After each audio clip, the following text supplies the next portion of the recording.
Good morning, everybody. One quick announcement. Right inside East Hall, there's a table, and we're collecting the snacks for the care packages for the college students. So if you haven't dropped those off, you can drop them off right there.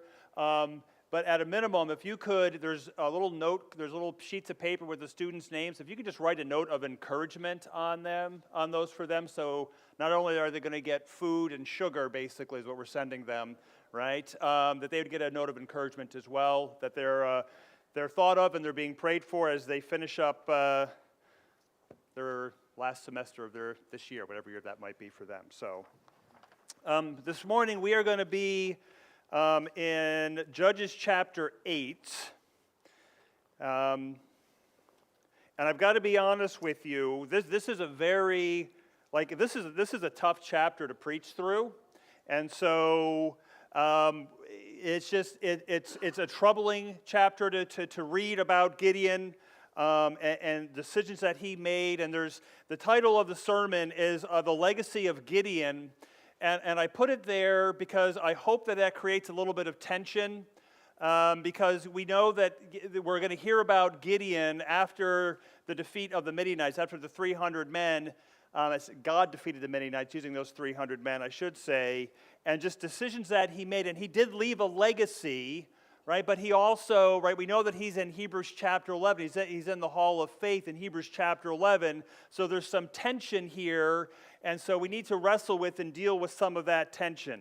If you remember last week, we talked about God thinning out the troops, right? And they like a 99% troop reduction down to 300 troops. And he provides assurance to Gideon that they're going to win. They will defeat the Midianites. And God does indeed provide that victory in a really unusual way, using clay pots and torches and trumpets and screaming and yelling. And there was a change in Gideon. Right, there seemed to be a change in Gideon. The fear that he once had was kind of moved into this confidence in who God was and what God was going to do through him and with him.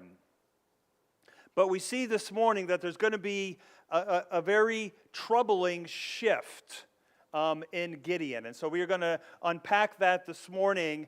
And I'm going to read the entirety of chapter 8. It's 35 verses. So if you can stand for that long, fantastic. If you can't, that's okay. All right. But I want to read this, and I was going to read just like sections of it, but I think we need to read the entire chapter to understand and to see what happens in the life of Gideon. So Judges chapter 8. Then the men of Ephraim said to him, "What is this that you have done to us, not to call us when you went to fight against Midian?" And they accused him fiercely. And Gideon said to them, "What have I done now in comparison with you? Is not the gleaning of the grapes at Ephraim better than the grape harvest at Abiezer? God has given into your hands the princes of Midian, Oreb and Zeb. What have I been able to do in comparison with you?" Then their anger against him subsided when he said this. And Gideon came to the Jordan and crossed over, he and the 300 men who were with him, exhausted yet pursuing. So he said to the men of Succoth, "Please give loaves of bread to the people who follow me, for they are exhausted, and I am pursuing after Zebah and Zalmunna, the kings of Midian." And the officials of Succoth said, "Are the hands of Zebah and Zalmunna already in your hands, that we should give bread to your army?"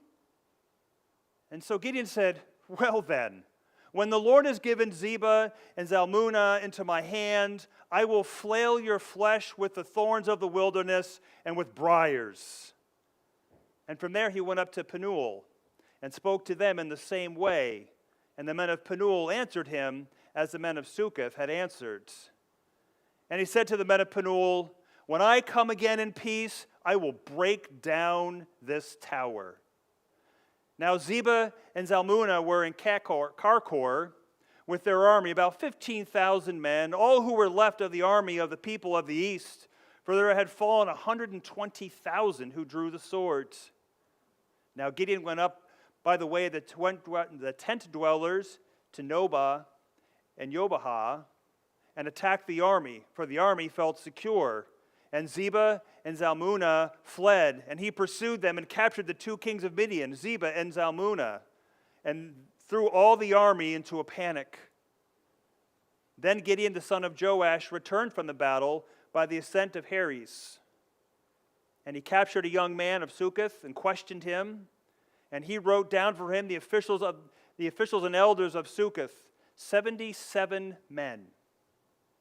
And he came to the men of Succoth and said, Behold, Zebah and Zalmunna, about whom you taunted me, saying, Are the hands of Zebah and Zalmunna already in your hand, that we should give bread to your men who are exhausted?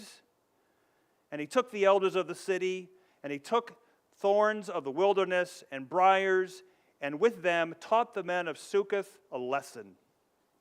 And he broke down the tower of Penuel and killed the men of the city.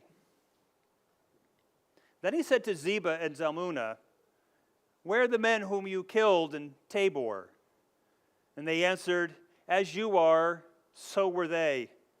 Every one of them resembled the son of a king. And he said, They were my brothers, the sons of my mother. As the Lord lives, if you had saved them alive, I would not kill you. So he said to Jether, his firstborn, Rise and kill them. But the young man did not draw his sword, for he was afraid, because he was still a young man. And Zebah and Zalmunna said, Rise yourself and fall upon us, for as the man is, so is his strength. And Gideon arose and killed Zebah and Zalmunna, and he took the crescent ornaments that were on the necks of their camels. Then the men of Israel said to Gideon, Rule over us, you and your son and your grandson also, for you have saved us from the hand of Midian.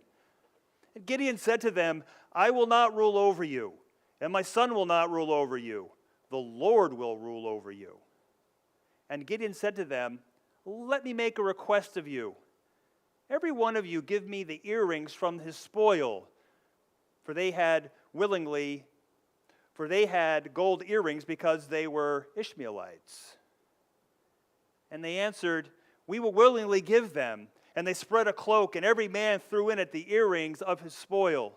And the weight of the gold earrings that he requested was 1,700 shekels of gold, beside the crescent ornaments and the pendants and the purple garments worn by the kings of Midian, and besides the collars that were around the necks of their camels. And Gideon made an ephod of it and put it in his city, Ophrah. And all Israel whored after it there, and it became a snare to Gideon and to his family. So Midian was subdued before the people of Israel, and they raised their heads no more, and the land had rest for 40 years in the days of Gideon. Jerubbaal, the son of Joash, went up and lived in his own house. Now Gideon had 70 sons, his own offspring, for he had many wives. And his concubine, who was in Shechem, also bore him a son, and he called his name Abimelech. And Gideon, the son of Joash, died in a good old age and was buried in the tomb of Joash, his father, at Ophrah of the Abiezerites. As soon as Gideon died, the people of Israel turned again and whored after the Baals and made Baal-berith their gods. And the people of Israel did not remember the Lord their God, who had delivered them from the hand of all their enemies on every side. And they did not show steadfast love to the family of Jerubbaal, that is Gideon, in return for all the good that he had done to Israel.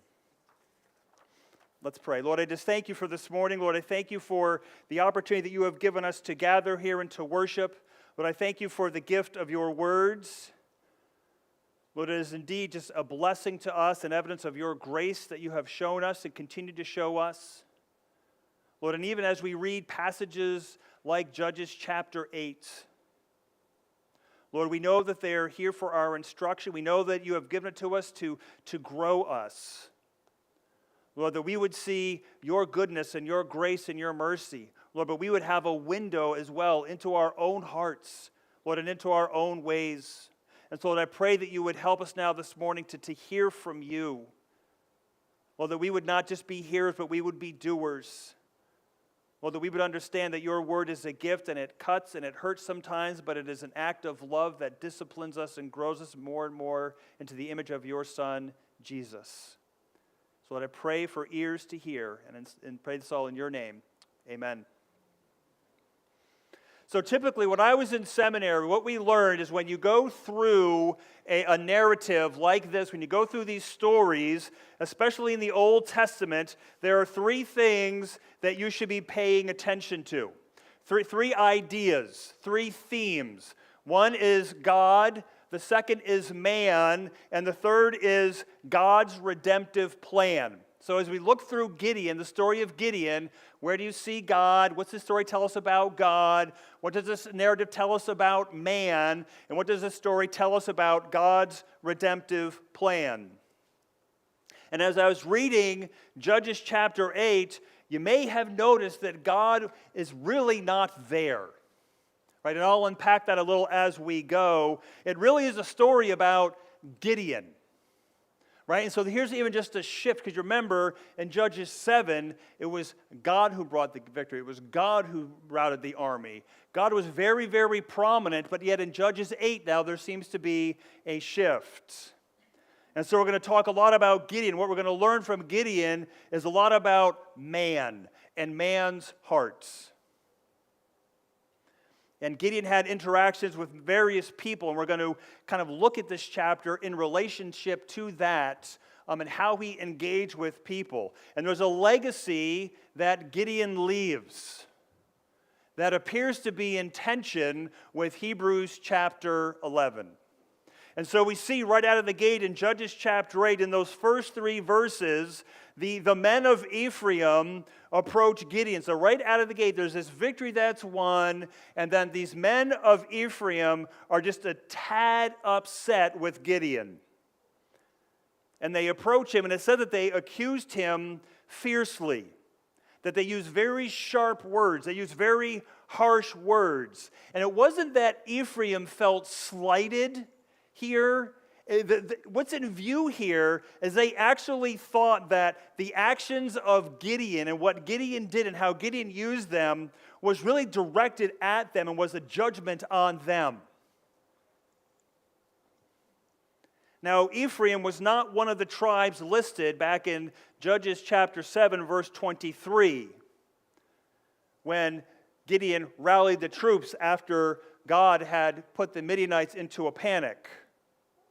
But he did call them, 2 verses later, to block the exit of the Midianites. They were to go down along the Jordan and block the exits for the Midianites so they couldn't get back across the Jordan and get to their home country and get to their homeland. So they did play a role, but in Ephraim's mind, it wasn't a big enough role. And actually, God had blessed them, that is Ephraim, by giving him into their hands the princes Oreb and Zeb.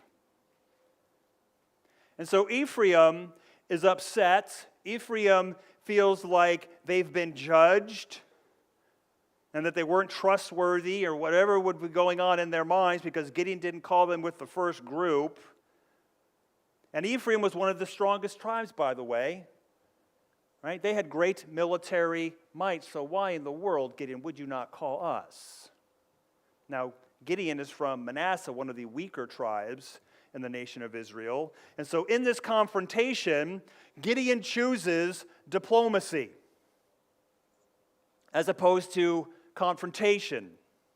Right? So if we look at Gideon's response, right, he minimizes, right out of the gate, he minimizes his own role. What have I done now in comparison with you? Right? So he kind of props them up, if you will. And then he flatters Ephraim with this proverb about a grape harvest.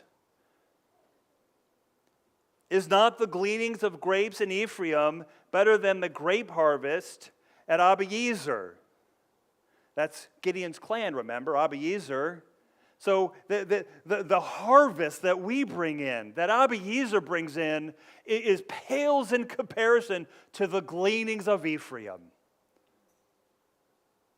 The best that Abiezer can produce is less than the scraps off the table of Ephraim. And he acknowledges then that God has given into your hands the princes of Midian, Oreb and Zeb. But I want to make sure I draw attention to the fact that he doesn't use the word Yahweh or the covenant name for God, the formal name for God. He uses Elohim, right? And that's significant.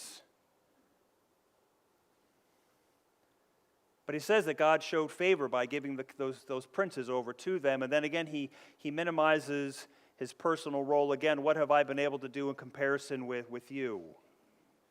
Man, he's a good diplomat. Huh?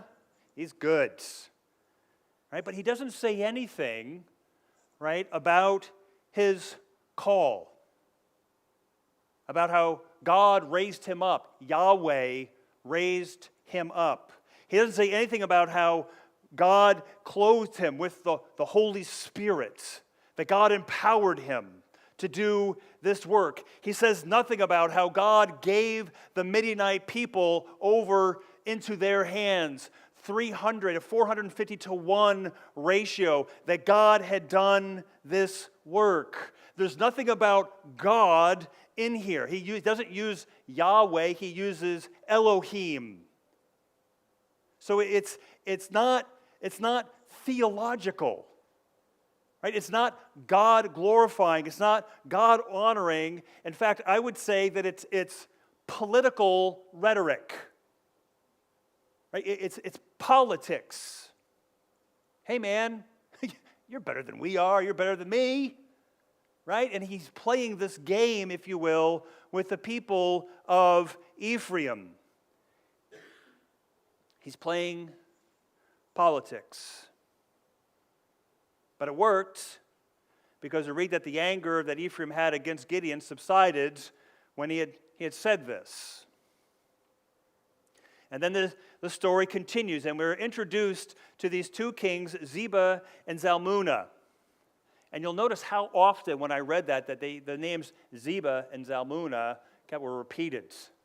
Right? I have them written down phonetically so I could actually pronounce them right. I'm pretty good at it now. Zeba and Zalmunna. But here we start seeing just a dramatic change and a sad change in Gideon from the Gideon of Judges chapter 6 and Judges chapter 7 to now Judges chapter 8. We get this glimpse into this tragic mindset that Gideon had. How he was towards these kings, but also towards his own people.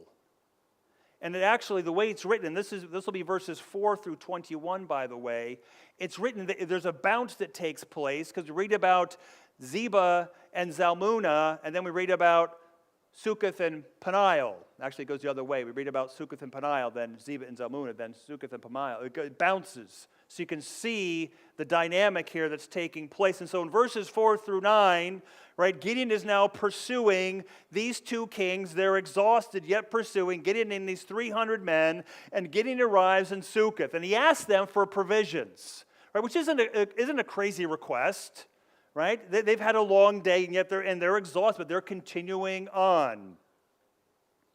And now Sukkoth refuses to give breads, because basically, hey, if you haven't captured Zeba and Zalmunna yet, it's risky for us. What if you fail? Right? If you don't catch them, if you don't kill that army of 15,000 with your 300, if that doesn't work out well, then they're going to regroup and they're going to come back, and anybody that helped you, they're going to pay back. So until you have them in your hands, we're good. After all, it's 300 to 15,000.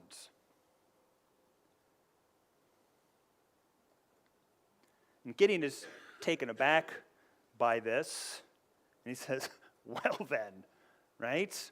When the Lord has given Zebah and Zalmunna into my hand, I will flail your flesh with the thorns of the wilderness and with briars.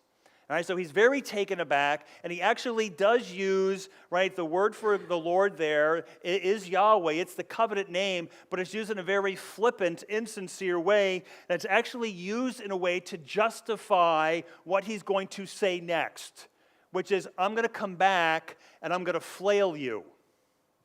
I'm going to thresh you. And oh, by the way, I know how to thresh because that's what I was doing in the wine press, hiding from the Midianites. And so he goes now a few miles down the road and he comes to Penuel. And as the text tells us, there's a very similar conversation, a very similar request, and a very similar response. And Gideon says, I'm going to come back here and I'm going to break down your tower. Oh, when I come in peace, I'm going to come back here and break down your tower. Okay, it's hard time, right, seeing the consistency there. And so we get the idea, right, that what was a war of liberation that God had brought to his people now is almost turned into a personal crusade. Because Gideon is now putting himself in opposition with his own people, with the men of Sukkoth and the men of Penuel. It seems like Gideon's forgotten something here. Right? Because maybe the people of Sukkoth and Penuel had a valid point. Like, geez, if you don't have them yet, we're nervous here. We're afraid. We're doubting that you can do this. Boy, that sounds an awful lot like Gideon, who doubted and who actually tested God. And God was patient with him and reassured him. But Gideon's saying, I'm going to come back and I'm going to judge you. Right? How dare you not do what I ask? Gideon's forgotten the patience and the grace that he had received from God. And then in verses 10 through 12, we meet Zebah and Zalmunna, and they had made it as far as Karkor. They had 15,000 troops. Now they started with 135. And they're down to 15,000. And they had made it, they thought they had made it far enough away that they were in a safe place, that they had some security, and so their guard was down a little bit. They never expected Gideon and these 300 men to continue to pursue them, but they did. And Gideon does catch up with them, and he captures Zebah and Zalmunna, and he throws all their army into a panic, i.e., similar to what happened with the 300, right, not too long ago with the clay pots and the torches and the trumpets and yelling and screaming, and there's the sound defeat of this army of 15,000 men. Who gave him that victory? God. Right? God gave him that victory, right? But there's no mention, right? There's no mention of it at all. And so then we continue on in verses 13 through 17, and guess what? We're going to be back at Sukkoth and Penuel, and Gideon returns, and he gets close to Sukkoth, and he captures and interrogates this young man, right, from Sukkoth, and this young man gives up the names of 77 officials and elders of the city of Sukkoth. And so Gideon arrives in Sukkoth. He makes this entrance, right, into the city. Behold, Zebah and Zalmunna. Right? He makes a grand entrance into this city. And he accuses them of taunting him. Now, there's no indication, right, back when he first arrived in the city, that the men were taunting him. There's no indication of that. They just said, hey, listen, if you don't have them captured yet, we got some concerns here. And it could have been legitimate concern.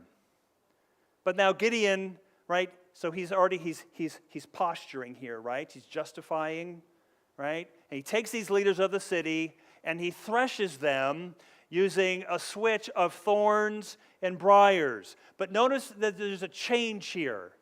Because he said, I'm going to come back and I'm going to flail you. And now the writer, the author of Judges says, he taught them a lesson.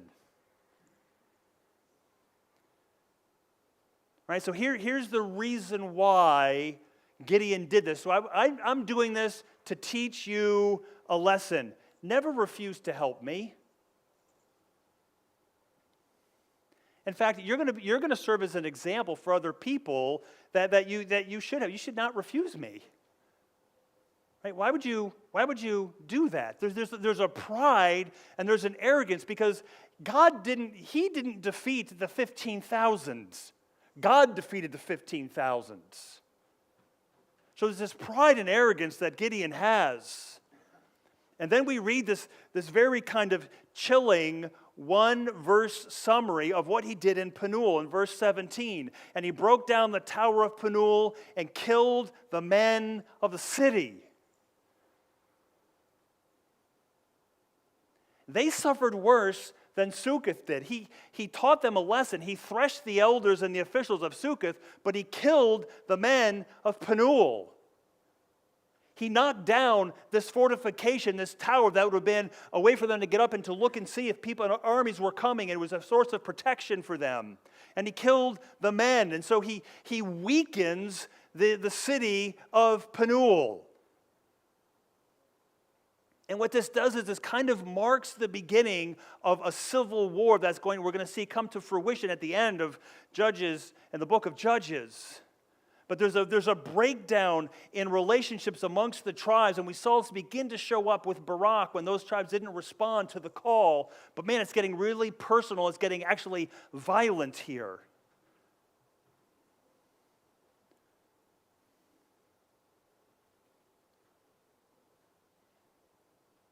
He's not treating his fellow Israelites with any loyalty. He's not treating them like brothers. He's treating them like hostile enemies. He was threshing wheat in the winepress when God called him. And now he threshes the leaders of Succoth with thorns and briars out of anger to teach them a lesson. God told him to tear down the altar of Baal and to cut down the Asherah pole that was at his dad's house in Ophrah. But now he's tearing down the fortification tower in Penuel and he's killing the men of the city. Like, what is happening to this man? And then we get back to Zebah and Zalmunna in verses 18 through 21. And we get another little glimpse into the oppression of Midian. Remember, like, the Midianites would wait until the crops were up, and then they would come in, and they would pillage and plunder all the crops and take all the livestock from Israel. But apparently, they also executed leaders. Right? Because Gideon asked them, right, where are the men whom you killed at Tabor? And the answer was, as you are, so were they. Every one of them resembled the son of a king. And so the Midianites were also coming in and eliminating, right, the leadership in Israel as well. Now, they resembled a king, but you listen, Gideon didn't say that he was not a king. And that's important. Right? They viewed him, Zebah and Zalmunna viewed him as a king, and Gideon doesn't deny it. And we find out that the men that were killed at Tabor were Gideon's brothers. And so he's here to avenge the blood of his brothers, which probably helps explain, right, why he was so intensely following Zebah and Zalmunna, why he pursued them, and why he was so upset at Succoth and Penuel when they didn't come alongside to help him, right? But that is not an excuse, that it in no way justifies his behavior.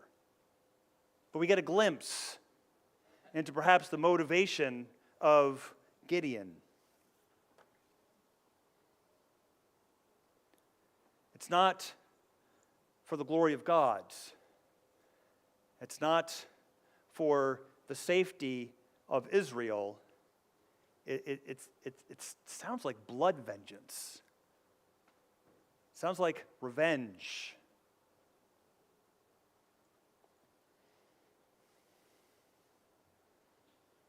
And so Gideon goes on and he says, "They were my brothers, the son of my mother. As the Lord lives, if you had saved them alive, I would not kill you." And so again, he uses the name Yahweh, this covenant name for God, but he uses it in such an insincere and flippant way. He's using that name to justify what he's going to do and what he has already done. He's swearing by the life of God. He's putting words into God's mouth almost.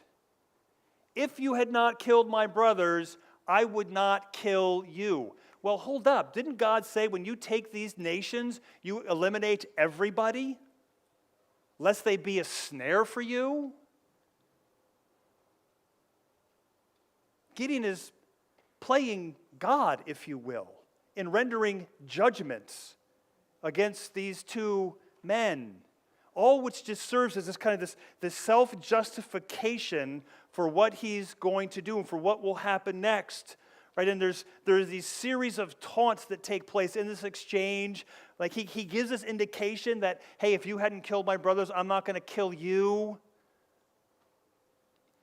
Right? And Zebah and Zalmunna almost make it sound like, right, one of their finest achievements was killing the brothers of Gideon at Tabor. Right? So you can feel the tension. I hope you feel the tension in this exchange. And then for some unknown reason, Gideon calls on his oldest son to kill the kings. Jether. Now, if you're Jether, right, and you're standing there, and you're probably going like, this is really kind of crazy, right? I'm with my dad and everything, but this is really kind of weird. And then your dad says, okay, now you pick up the sword and you kill him. I'd be like, wait, what? What do you mean I kill them? Right? It puts Jether in a really, really awkward spot.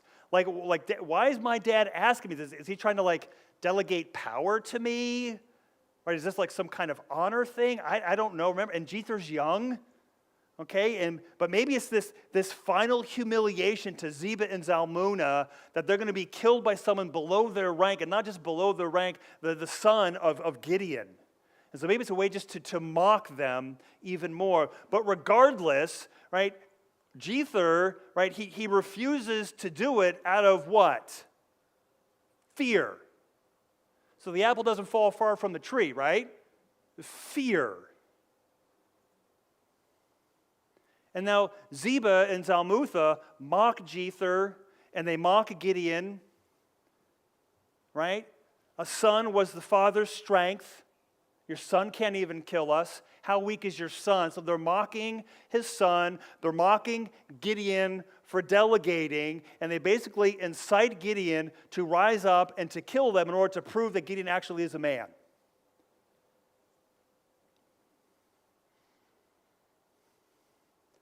And so Gideon didn't treat his own people at Penuel specifically any different than the kings of Midian.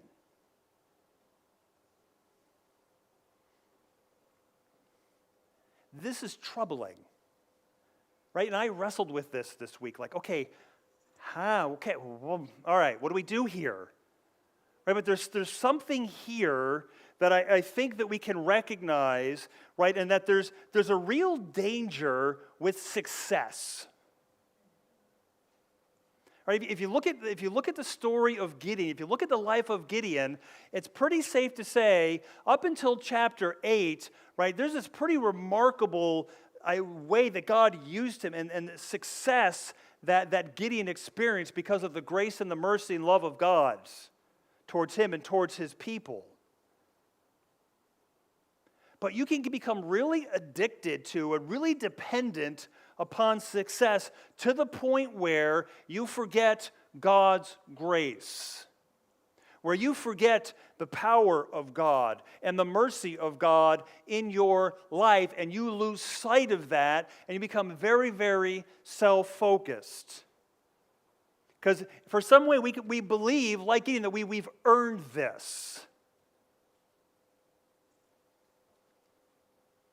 So, for example, there's a man, okay, this is a story, an illustration. There's a man who works really, really hard, right? He wants to prove himself.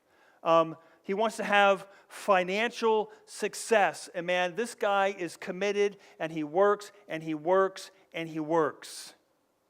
Right? And so what is the worst thing that can happen to this man? The obvious answer is, right, career failure. Right? That the money that he's earned, he loses it. Maybe it's a bad investment or something like that. And all of a sudden, all this way he was trying to prove himself, he loses it all. Because maybe at that point then he would stop idolizing work and stop idolizing money and realize that status never would satisfy him. Those things aren't going to ultimately satisfy him, right? That's the worst thing, right, would be career failure that God could use for goods. But I think that the worst thing that can happen for this guy, right, is to continue to have success. Because all that's doing is confirming to him that, oh no, you can earn it, buddy. Oh, you can make all the money. You can make yourself safe and comfortable and secure. You don't need anybody else. You just need your hard work and all the money that you have earned. You can fulfill yourself. You can control your life. He actually becomes more of a slave than if he failed. His pride actually runs a lot deeper as opposed if he failed. There's this like superiority complex that, hey, I did this myself. And I think we see this with Gideon. Right? Because when Gideon recognized his weaknesses, go back to chapter 6 and chapter 7, when he recognized his weaknesses, what did Gideon do? He worshiped. He built an altar.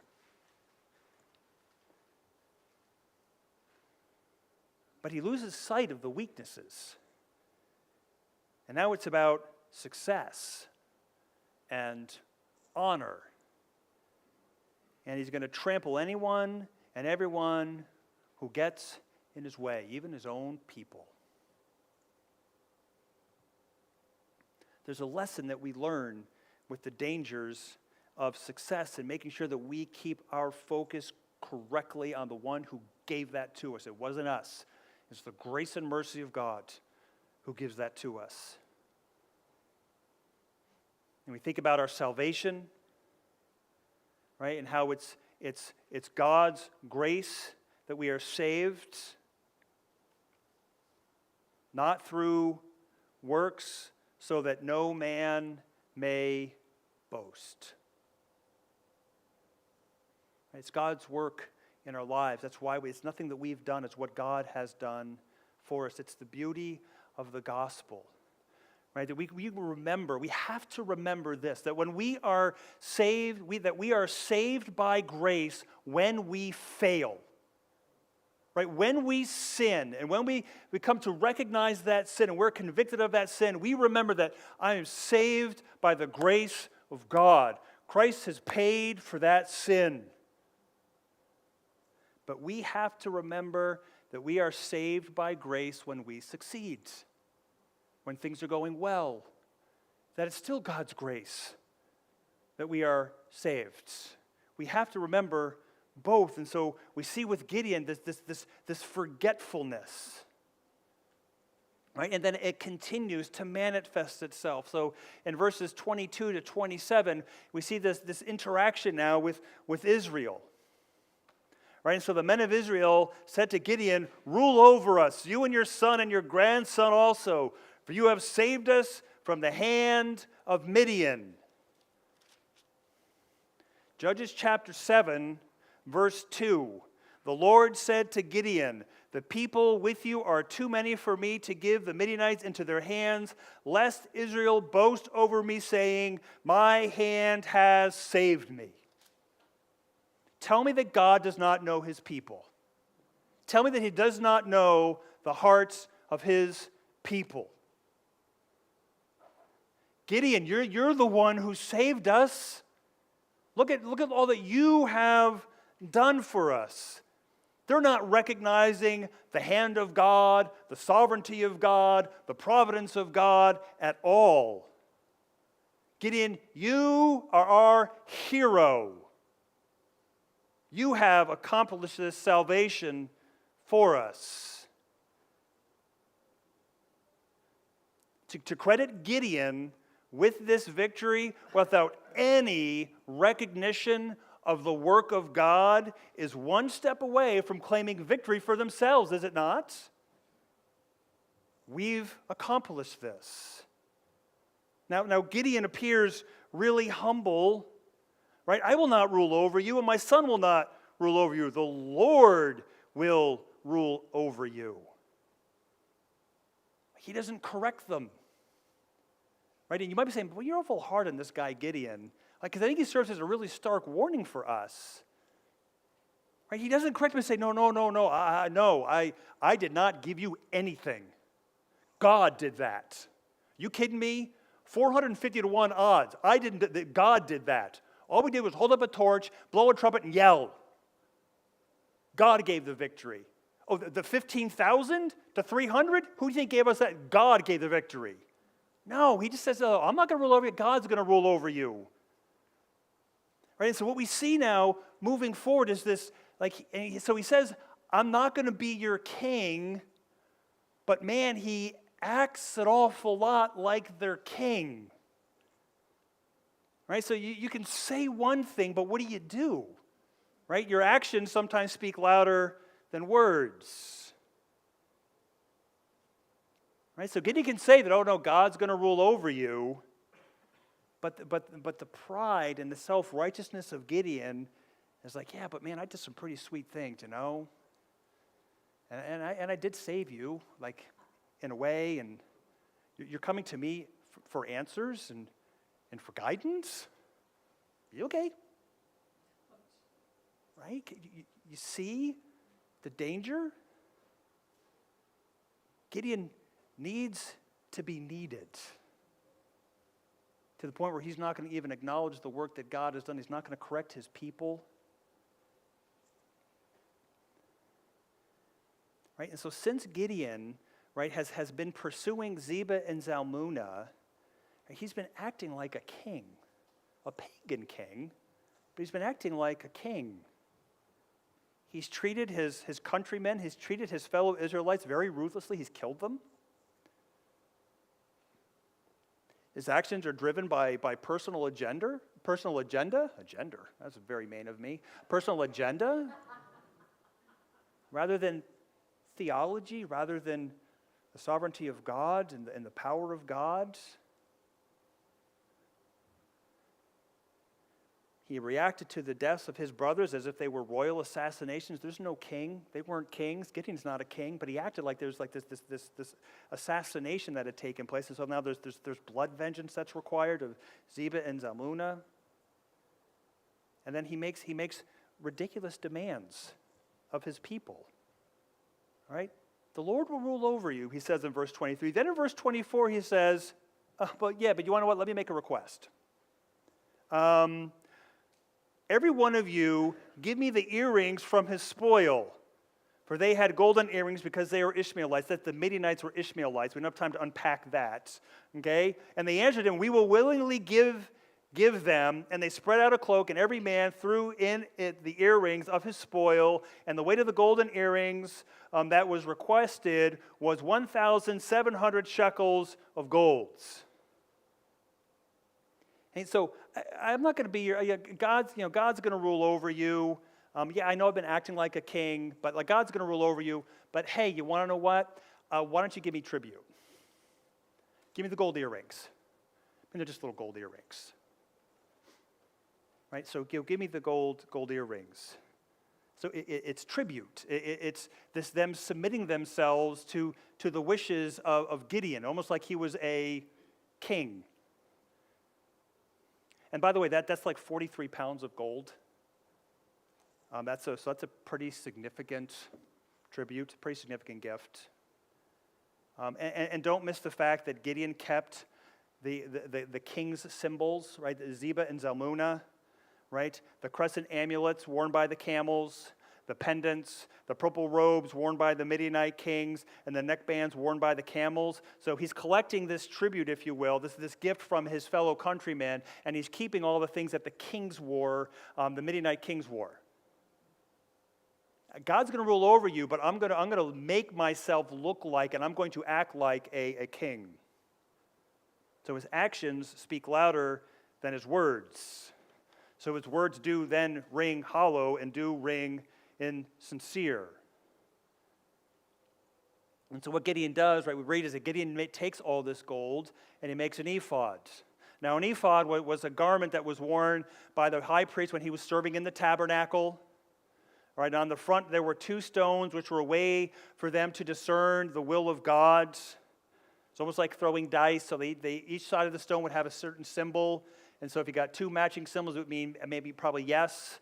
If you got other two matching symbols would be no. If they were like different symbols, it would be like wait, that kind of idea. But he builds himself this ephod, and it probably wasn't just like the outer garment. There probably was like some type of idol or statue that went with that ephod. So he did build himself an idol. Now the tabernacle and everything is down in Shiloh at this point, but he builds this ephod and sets it up in Orpha. So what he has done is he sets up now a rival place of worship in his hometown. So he makes Ophrah essentially the capital city and sets up a place of rival worship. And this ephod turns out to be a stumbling block to the nation and to Gideon and to his family. It's idolatry. There's this faithlessness that the people have. There's this deliberate turn from God to, hey, let's go to that ephod thing. And if you go back to Judges chapter 6, verses 28 to 32, what is the first thing that God commands Gideon to do? To go to his dad's house and tear down the altar of Baal and cut down the Asherah pole. What's one of the first things that Gideon does when he comes back? Sets up an idol. Sets up a rival place of worship in his hometown. There's this generational sin kind of idea lurking. And this is the first time, by the way, in the book of Judges where the slide into forgetfulness, where the slide into the apostasy towards God begins in the judge's lifetime. Normally, like the judge dies and then the people do what's evil in the sight of the Lord. But here you have Gideon who's setting all this up, and so the slide happens while Gideon is still alive. Right? So the spiral, the downward spiral of Judges continues down. He contributes to the forgetfulness of God and the unfaithfulness of God's people. And then we get to the final words of the account of Gideon.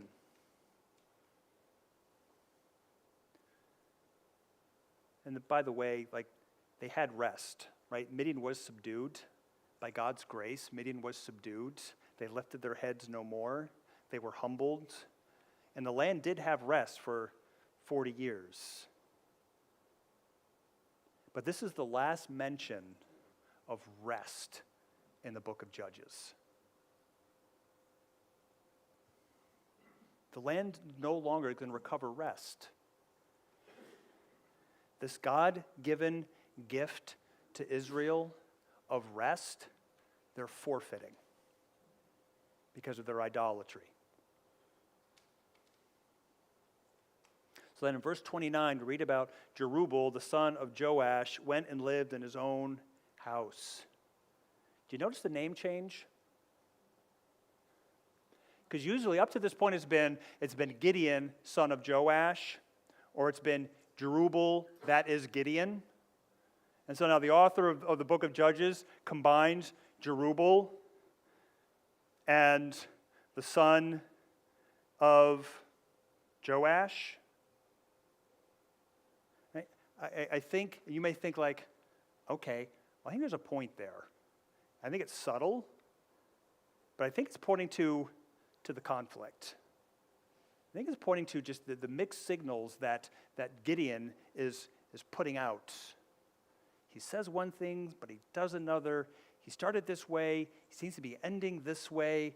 And so I think that's just the way the author's just kind of teasing that out a little bit in a very kind of subtle way, that Gideon, like all the other judges before us, have been head scratchers, except for Othniel, who's pretty straightforward, have been head scratchers. And it continues with Gideon.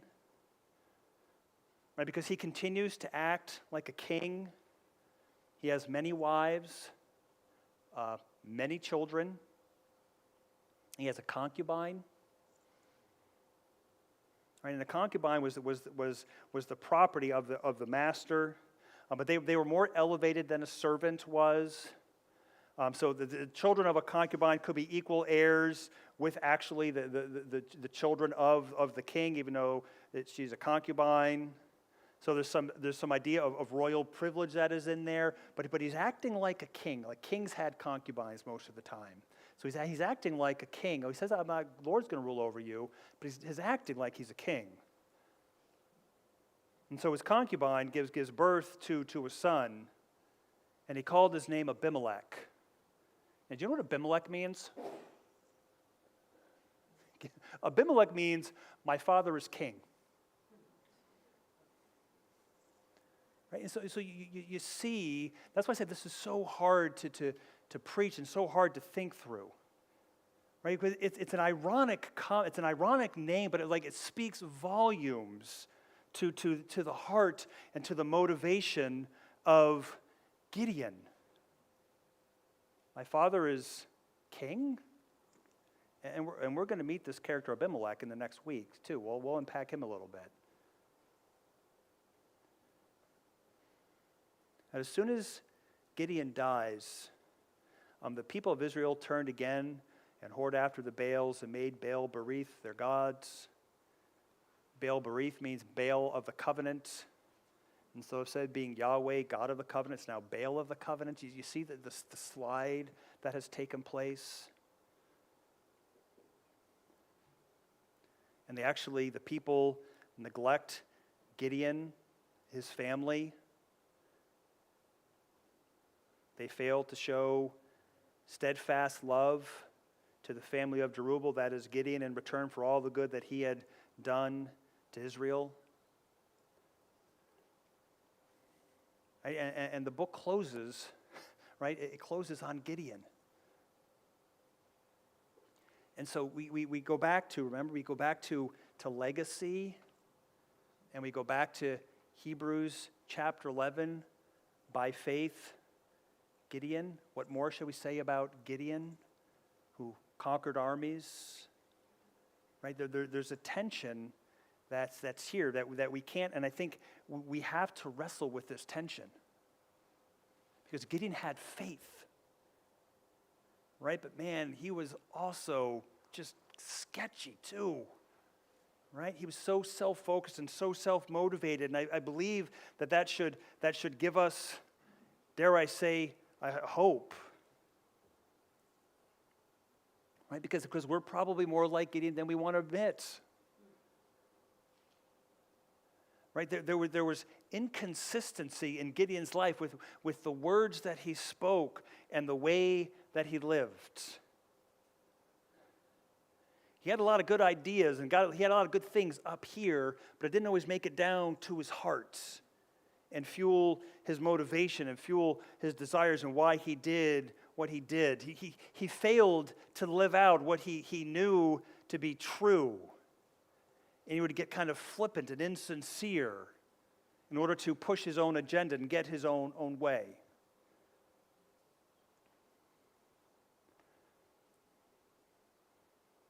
So if that rings true to you this morning, like it rang true to me this week as I was studying this, I would encourage you to repent of that and to confess that and to deal with that sin.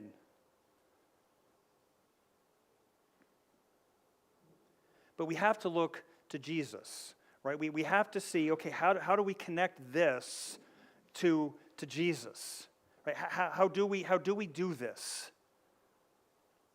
Well, I go to the fact, you can go to Philippians chapter 2, which is, I'm going to go there, and I think I used this probably last week. Because if there was ever somebody, right, who walked on the face of the earth, right, that could claim king, it was King Jesus. Right? But Philippians chapter 2 tells us that he did not count equality with God a thing to be grasped, but emptied himself, taking on the form of a servant, being born in the likeness of men. And so what does that tell us, right, about what our attitude should be like? Who should we be thinking about, and what should we be wrestling with when we read something like Gideon? Because Gideon needs to point us to Christ, who, man, he had every right to for equality with God. And we can argue, we can talk about, like, well, he is God, and we can get into that, and that makes our mind hurt, right, a little bit. But, like, when he's walking on this earth, right, he humbled himself. He resisted the temptation to rule in power. He came not to be served, but to serve and to give his life as a ransom for many. Jesus was rejected by those he came to serve. Read John chapter 1. He came to his own did not receive him. He didn't act cruelly towards people. Right? He was harsh with them, but to bring them to repentance and to reveal their hearts, but he did not act cruelly towards them. He loved them. In fact, he laid down his life for the people. He paid for our sin. He paid for it. He took the wrath of that sin upon himself. Right, so he rescued us from the deceitfulness that we fall into when it comes to success. He rescues us from the deceitfulness of thinking that we've got it all figured out. And we have everything in place, and it's all about what we're doing and how good we are doing. He rescues us from that and says, no, it is the grace of God. He used his position to give us freedom. Right? Do you see? He used his position to give us freedom, not to meet his needs. He submitted himself to the will of the Father. You see how different Jesus is than Gideon, and how we can take great hope, and how Gideon points us to Christ. Right? The words of Jesus and the actions of Jesus match perfectly. Perfectly. There's no inconsistencies. And the religious leaders tried for years, right? Every time they tried to trip him up, they matched perfectly, to the point where people marveled, to the point where the religious leaders said, okay, we're done. All right? He always has the right answer. There's no inconsistencies in this man's life. His motives were perfectly in tune with the will of God. And that Jesus is our Savior, who still rules and reigns to this day, who is gracious and patient towards you, who is sitting at the right hand of God the Father, interceding on your behalf. That is our King Jesus. It's him. It is who we worship. It's who we owe our life to. And so we should be about submitting ourselves to the will of the Father and doing what he calls us to do and what he commands us to do, not because we're great, but because Jesus is great. And he is our King. Let's pray. Lord, I just thank you for this morning. Lord, I thank you for the truth of your words. Lord, I thank you for stories like Gideon. Lord, stories that, as we read this morning, can be very troublesome and can be very sad and heartbreaking to see.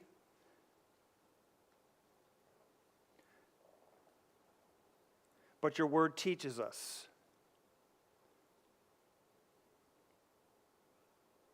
Lord, and intellectually, in our minds, we can have all the right answers here.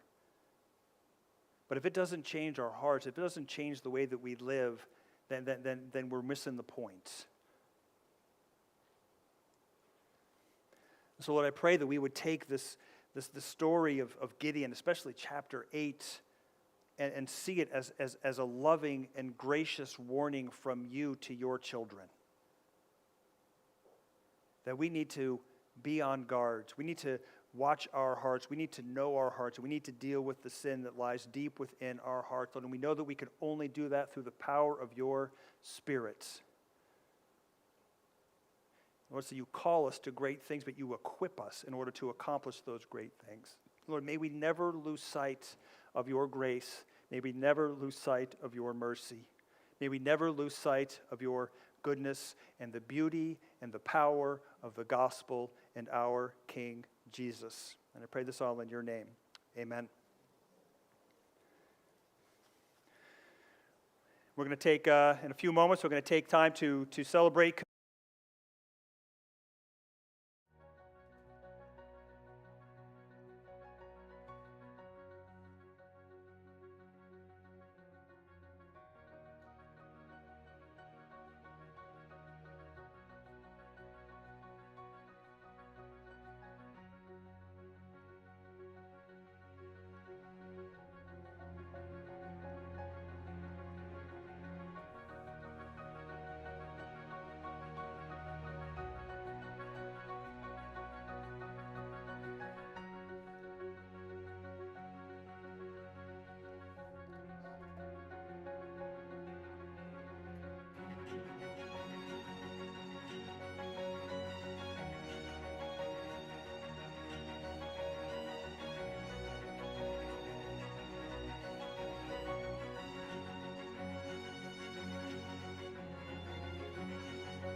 you.